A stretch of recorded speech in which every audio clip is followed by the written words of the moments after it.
Lindsay, let's talk about error correction with speaking activities. Yes. So we talk about immediate feedback and delayed feedback. Let's start with immediate feedback. How is it different? Well, I think that you would do immediate and delayed in the same way. You know, immediate would be more with obviously a focus on accuracy, and then delayed with a focus on fluency. Yeah, so if you're doing a bit of language work prior to the actual speaking activity, you might use immediate feedback. Exactly, yeah. Now, when students are speaking in class, and if the focus is on accuracy, you would pull a face when you want them to. Exactly, when you want them to correct. Yeah. You might repeat half of what they said up to the point where they made the error. And hope that they then correct, yeah. Exactly, something like that. Now, when you are listening to students speaking online, especially if your face is a little video, they're never going to pick that up, are No. they? They're never going to pick up a funny face or a hesitation or a little noise. Exactly. Or if you repeat the sentence, you're probably going to interrupt them. The lag might make it awkward, and so that becomes problematic. Okay, so solution?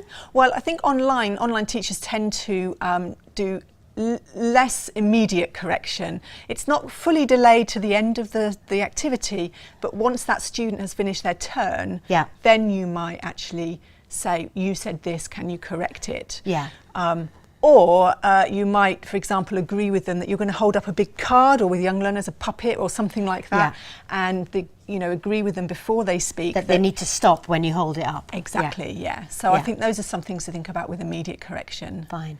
And so let's talk about delayed correction. So we're talking here, they've done the speaking activity, and now you want to give them a bit of feedback on that and pick up some errors and maybe some examples of good language. Yeah, absolutely. And so we can use the chat box, can't we, for that? So they're chatting, you're listening, they're chatting, and you're typing in the chat box, which involves some dexterity and multitasking.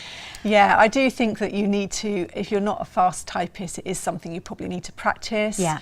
Because, you can't just write it and then write it on the board.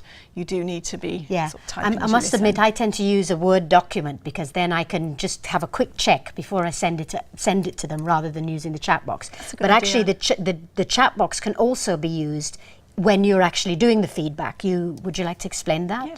Well, as you say, we can use a chat box or a Word document or the whiteboard to share the errors. And then I think what is great compared to a face-to-face lesson actually is that you can get the students to all correct the errors. All of them at the same time, yeah. So you put the errors on the whiteboard, for example, and then you say to students, right, can you correct them in the chat box? And you can be seeing them correcting them, and to see which ones they can't correct, which you then spend more time explaining, and the ones that they know. And that's definitely an advantage to online teaching than the face-to-face, because in the face-to-face classroom, only the one or two will shout out the correct answer, and everybody else just sits and watches. But this way you involve all the learners. I think that's fantastic feedback for you as a teacher, and it gets all the students thinking, which is really important. So. Nice.